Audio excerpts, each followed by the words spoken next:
Little music right there. Good morning, everyone, and welcome to the Cuppa of Life Cafe. I'm your host, Cookie. If this is your first time in the cafe, please give a big hi in the chat room. Welcome. We're going to be talking about bullying today and in many other different areas when we invite Jessica in very, very shortly. But before I kick it off, I just want to acknowledge the traditional custodians of country throughout Australia and recognise their continuing connections to lands, water and community. I pay my respects to them and to their cultures and to the elders, both past, present and emerging. Good morning, Bronwyn. Good morning, Rob. Good morning, Rebecca. Good morning, Jim. Good morning, Pam. Good morning, Sharon. Welcome, everyone. We just released a poll in the chat room.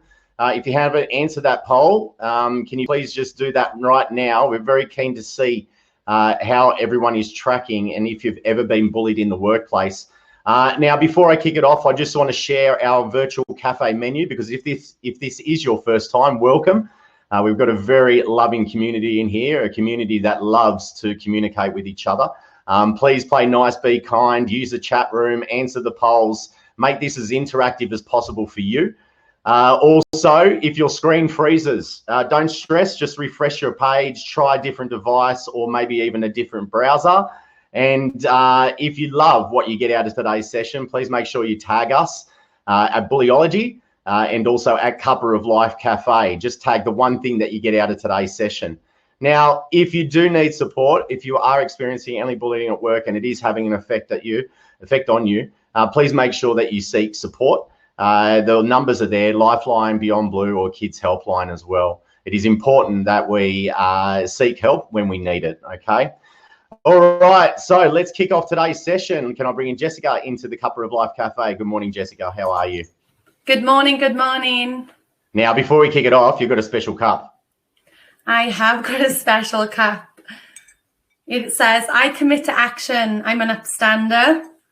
Then it's got a picture of me to remind me to always be an upstander against bullying and harassment. So good. We're going to be talking about what upstander means very shortly. We've released a poll in the chat room. Have you ever been bullied in the workplace?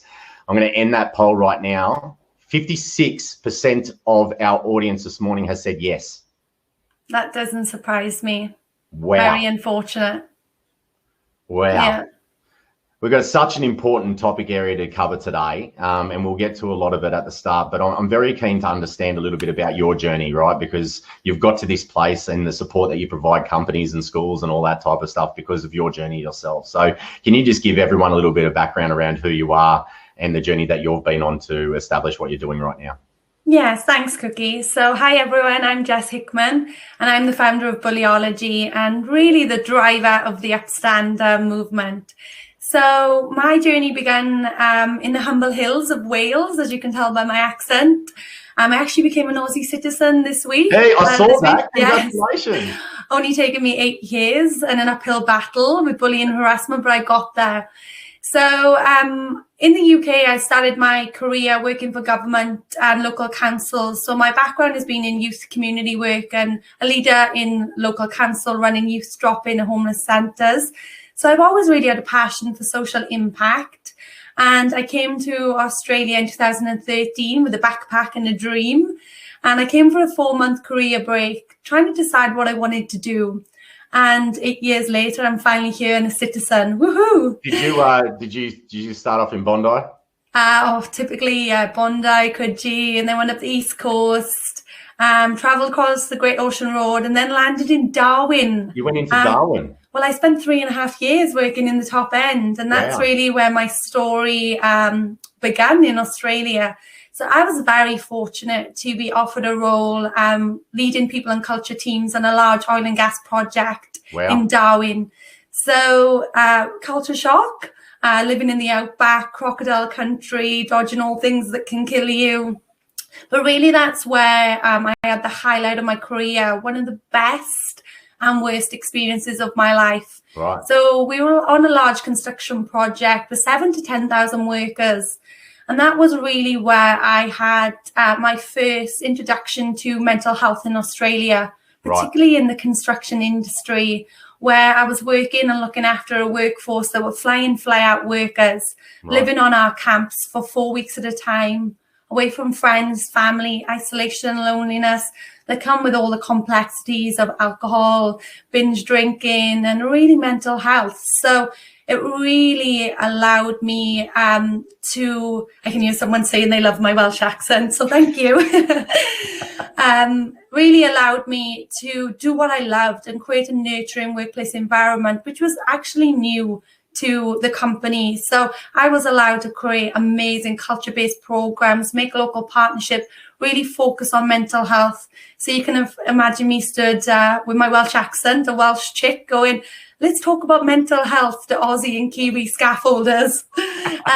So it was an uphill journey that over 6 months I would spend every day walking 6K in my hard hat and minion boiler suit, really nurturing and building a strong relationship of trust and really driving and creating a psychologically safe workplace where people could bring their whole self to work, be authentic.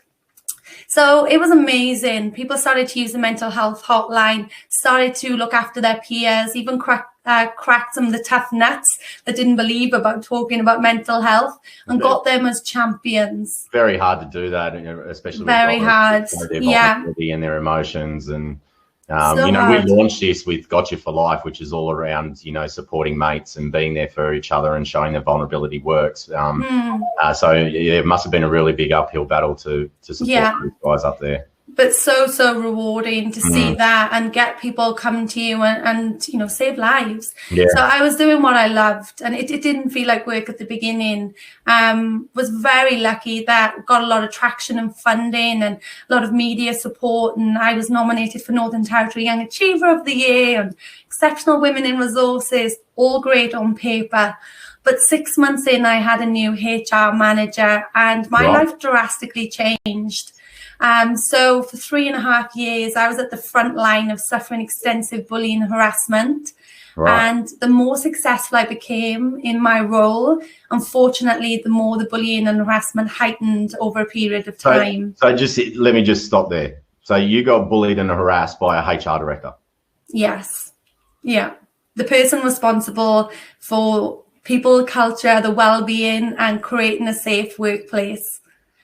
I suffered bullying from that There is a person. word that I was about to say that I can't say this time in the morning. Let's keep it PG.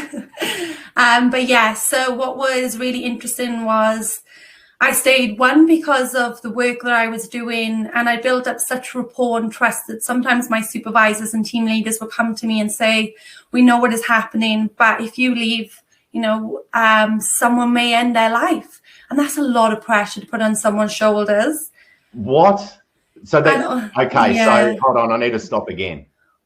So they didn't take any action from that, but they're putting pressure on you to stay to support the mental health and well-being of others. Yeah. The pressure it came on shoulders would have been huge. It came from a loving place, that the fact that we created this environment and there were some really toxic leaders. So we were kind of trying to balance the act between the both. Getcha. And also, I was on a visa, so little Miss Stubborn in me was thinking, why should I be pushed out of a company, let alone a country, for doing a very good job and helping people? So the bullying started really subtly with unrealistic work tasks, trying to set tasks that couldn't be achieved. And then also, as I became more successful, this person really... now I understand they felt threatened by my competency. Sure. So I was very much nurturing in the human element. And this person would say they're very much IR. And the soft, fluffy stuff had no place in the construction industry. So we were kind of chalk and cheese and butted heads. But really, over time, it escalated to even physical bullying, where I'd be publicly berated, have things thrown at me. So it was challenging. I was the only female in that leadership team of 8 males. And over time, the bullying predominantly got worse and worse and worse. But what was really interesting was the fact that I would sometimes sit back and observe, how come people allow this to happen? Grown men and women that would just keep their head down, work, sometimes pretend they didn't see it, or just diffuse responsibility. So I've just got a question that I want to pose into the chat room right now, and I'd love for you all to answer it. What would you do if you saw someone being bullied at work? Can you put that into the chat room now? I want to start the conversation in the chat room. Just put down what you would do, because it's such an important part. And is this where the upstander comes in? Because so often we're just bystanders and let things go by. Yeah. So it was really interesting. And if you're happy for me to continue, Cookie. Please. So what happened over the period of time was little Miss Resilience in me was putting on my mask every day, going to work, doing a good job. But what happens over time when you're working in a toxic environment and you're in that fight flight mode? My body was heightened for such a period of time. Yeah. We're in the construction oil and gas industry. So I was working 60, 70-hour week, filling everyone else's cup, but not filling and nurturing my own. So what happened was I started to develop a lot of physical, mental and emotional signs really that I ignored. And luckily I journaled the whole situation over a period of time, which is now my book. But through that, I started to develop early on aches, pains, stiff neck from constantly being tight, sitting upright, watching my back, looking over my shoulder. And that really manifested into anxiety, sleepless nights, heightened constantly. And sometimes I would even vomit before work when the bullying was at its height, because I was just so anxious that, retracing my steps from the day before, laying in bed going, is there anything I could have possibly done today? Because that person was so threatened by me, they would even make rumors up, accuse me of having interpersonal relationships with a client, didn't understand how a female could become that successful, let alone a young person in the industry. Because women should be seen and not heard. Oh, well, So, yeah. yeah. So how did the choice come where you just decided that enough is enough? Yeah, so I reported the bullying 32 times. And we went through a pretty horrific period where I remember watching him bully another person. It was actually the cleaner, and her in tears. And I thought, enough is enough. And I really took it to the formal process, because what had happened was, and this is really what I understand now, wrong people were in the wrong roles. And it was, yeah, but you're strong, you're confident. Oh, keep being your bubbly self. I'll have a word with him. Oh, I know, but we're trying to win this extra job and he knows people on that job. Just all the typical excuses leaders make when they sweep it under the carpet and it becomes too hard. But what happened in June 2017 was I actually collapsed at work, where I suffered extreme burnout, where my physical body had been heightened for such a period of time. I just collapsed at work. And I remember coming in that day and I'd had another sleepless night, and people coming to me and telling me what was going through them, happening to them. And then I heard he was coming into the office that day, and my colleague recalls that I was just grey. And I remember just being keeled over and just gut pain, and just my body was just so sore. And and I ended up collapsing. And that was really a sobering experience to find myself in a Darwin hospital. Wow. Friends and family on the other side of the world, young girl thinking I've done everything in my power and even won this company millions of dollars of work for the culture-based program, in all the media, awards as long as my wall, and yet they couldn't even protect me. So how could I create this culture? And it was just a feeling of like disappointment, but also a wake-up call that enough's enough, Jess. Yeah. You need to leave this company, because now your psychological, emotional, and even physical health has been damaged working in this environment. So yeah, that was really when I had to leave, because a long time I believed the false promises that it would stop. I felt that I needed to also support everyone else. But yeah, I had to learn a bit of a tough lesson that shook me and woke me up. So the journey afterwards would have taken time as well. What sort of process did you have to go through to, find a little bit more of you again? Yeah, so I went on a healing journey, and that's where, you always find light in the dark. And really, I found the spiritual element of myself. I found meditation, mindfulness, holistic health, studied as a Reiki energy healer, and just really immersed myself into understanding the mind, body, and spirit connection. Yep. And from there, I went on a journey, and I was actually so traumatized that I actually left the company and pretended I went back to the UK, because I was made to believe, because I got originally sponsored by them, that I owed the company. And it's crazy what you believe when you're programmed for a period of time. And I moved to Sydney, and that was really hard because I'd built a strong life in the NT of, you know, my friends and my family. I just met Troy, who is now almost my hubby, if the wedding goes ahead. And I had to pack my bags, leave Darwin, leave my apartment, and just move to Sydney and move into a shared house, start to rebuild my life again, thinking, how did I get here? But really knew deep in my core that this had happened to me for a purpose. And that's when I made a commitment to not allow myself to be a victim of my circumstances, but really harness and use the power of my learnings to emerge myself into understanding bullying, harassment, tall poppy syndrome, and really understand why people become bystanders and not upstanders. And that's when I founded Bullyology in October 2017. All right. So with Bullyology, you not only support businesses, you also support schools. But what's some of the stuff that you actually offer up to companies and schools alike?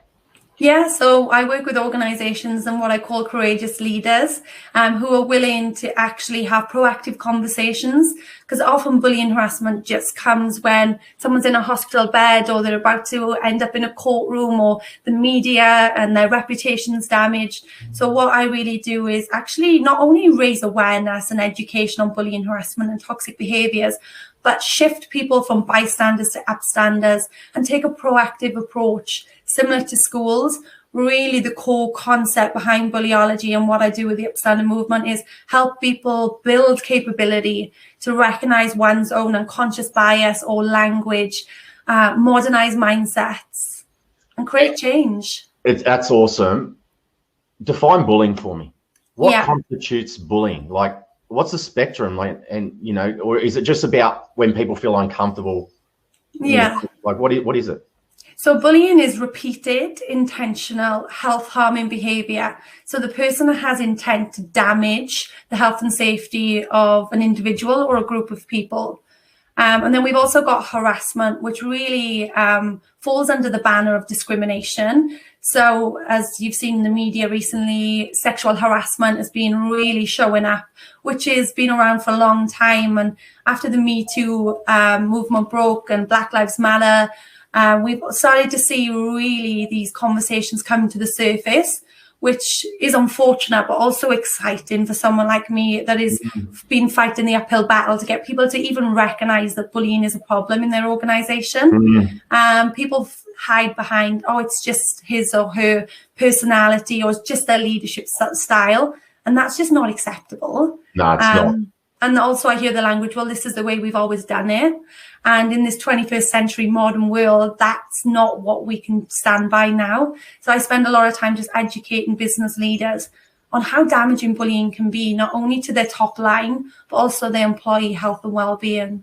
Love it. We put in the chat room how many people are estimated to experience bullying in the workplace. The numbers are pretty average here, like 35% say 65%, 28% say 50%.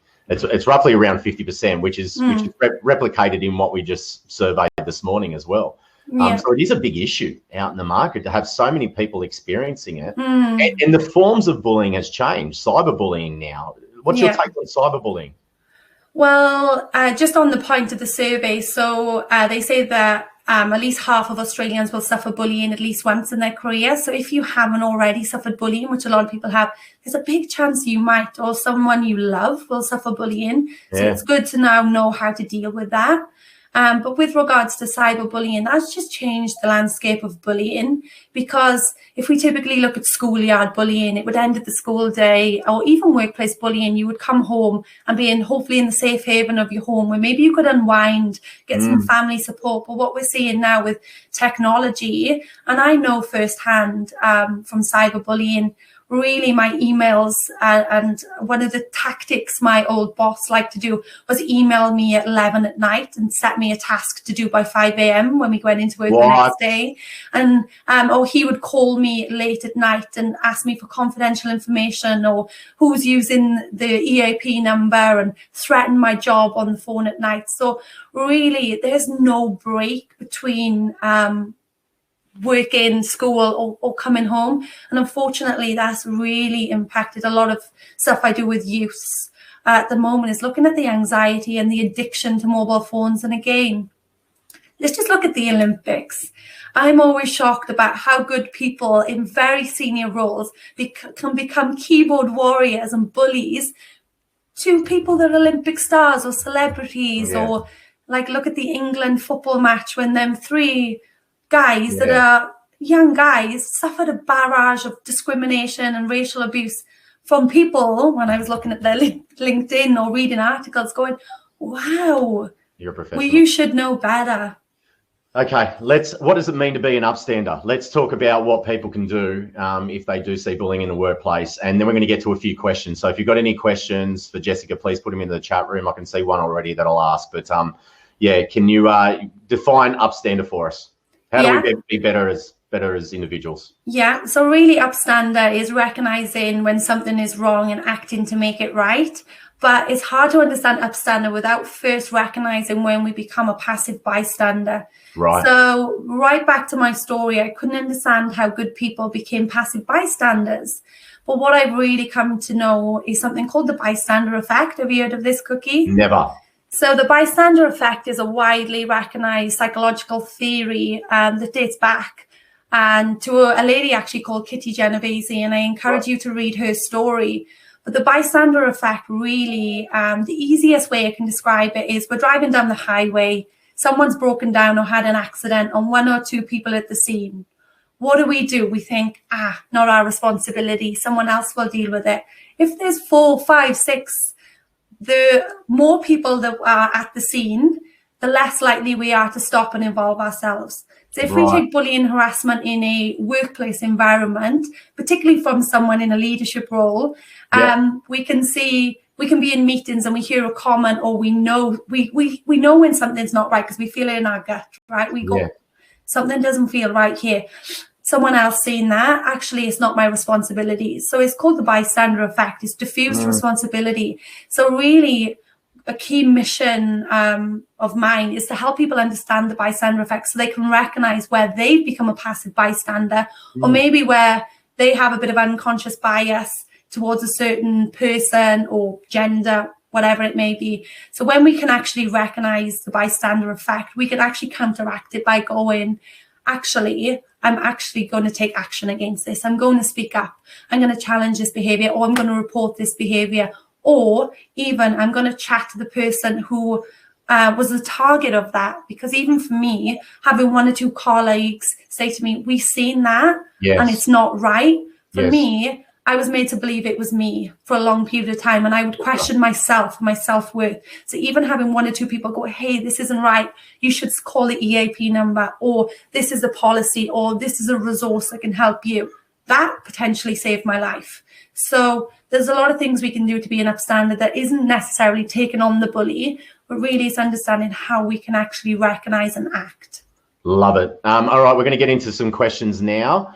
So if you've got any questions, put it into the chat room. We'll get to those very shortly. The first question I've got is from Michaela. And by the way, we've got some incredible businesses on here supporting their team, and this conversation is going to kick us off for August because we've got plenty of amazing conversations coming up. Michaela's asked, so as a HR professional, what advice do you have for dealing with our colleagues in HR who may still take the approach of sweep it under the rug, or seeing that addressing bullying in the workplace has so many benefits, even if the short-term conversations may be difficult to have? So that is a really hard one when you're working in HR. And again, that was something I would come up against a lot of the time. I would really say that you need to actually lead by example and have these challenging conversations. And again, if it's not being resolved within your team, that's probably something you need to escalate leadership change, because the standard you walk by is the standard you accept. So if really you are allowing these behaviors to happen within your team, really that's just something that is accepted throughout the organization. So again, it is uncomfortable and it is challenging, but my advice would be to seek advice with your leader or someone, a peer you trust across the organization, of how to approach this, because it's not a one size fits all. And maybe that person, do they know they're participating in that behavior, or has it become the social norm because it's happened for tenure and it's just the way it's always been done? So sometimes you have to shake up those behaviors and have those challenging conversations. Barry said this cup of conversation is so personable to me. Thank you so much, Jess, for bringing this to the forefront. Thank you, Barry, for sharing that. Steve has asked, over the past 10 to 15 years, bullying in schools has been a focus, and kids are now acutely aware of bullying. Are these kids starting to grow up and enter the workforce? Are you seeing a change at all in the next generation? That's a really good question, and something I'm super passionate about is really educating what I call the upstanding generation, because the people that are in school now are really our next corporate leaders, our next country leaders. And what I am finding is a difference in behaviours. And I'll give an example. So let's call them youth, so kids entering the workplace now, even in apprenticeship positions. We have a real problem in Australia with retaining apprentices. And a lot of the time when I work with business leaders, they ask, how do we actually connect and nurture what millennial or Gen Z workforce, because they've grown up in a different era of social media and access to information. So really, hopefully, the upstander movement is really what I want to actually nurture the next generation of leaders and educate them on right or wrong, because sometimes we've got people in leadership positions now, middle management up, that are participating in behaviours and activities and even apprenticeships. I had this conversation last week with someone about workplace behaviours, and and the comment was, well, when I was an apprentice, this is the way I was treated. So again, we can no longer participate in these behaviours. So again, we need to have these conversations at a school level. But when I speak to school leavers, they're very shocked that workplace bullying happens, because they thought that there was school behaviour. So well, it is a school behaviour at the end of the day. It is, yeah. So again, it shouldn't be a school behaviour actually, but yeah. Now we're going to ask another couple of questions. So before we get into that, I know it's right on 9 o'clock. So if you do need to leave, please make sure that you come and join us on Thursday. We have the incredible Chelsea Pottinger in, one of the most sought after corporate speakers in mindfulness. You're going to get so many tools out of the back of this. And if you haven't, I recommend attending this, encouraging your team members to come along as well, and enjoying the session on Thursday. But I've got another question here to ask you, Jessica. Where is it? It's not there. There it is from, is it better to confront the situation if you see it happening in a group situation by your boss to one of your peers, or to speak to them following it? If there is no HR in the business, you can bring in. So is it best to check with the person who's just been bullied first before even approaching what the boss is? I can only speak from my previous experience. When I've had one-on-one conversations with someone, that has been a lot more comfortable than challenging it in the room. But again, it's a really hard one to do. Depending on the comment, you can actually say, I've said in board meetings, actually that comment isn't appropriate, and challenged it. But I would always have a conversation with them afterwards, because a lot of things with unconscious bias or behaviours or language, they don't know until you challenge it. Right. But if there is bullying, harassment, and it is making you uncomfortable, and it is your leader, they would definitely prefer you speaking to them one-on-one, because if you challenge a leader in a group setting, that could actually turn quite nasty. And what I have seen happen is they could actually turn on you. Getcha. Wow. It's really complex. It is really complex. Jen has asked, unfortunately, my son, 16 years, has had 2 mates attempt suicide. Wow. And 1 girl suicide in a 3-week period last school term. All due to cyberbullying. How can you advise teens to be upstanders, as so often cyberbullying is very targeted to the personal and the individual? My advice to parents always is a trust.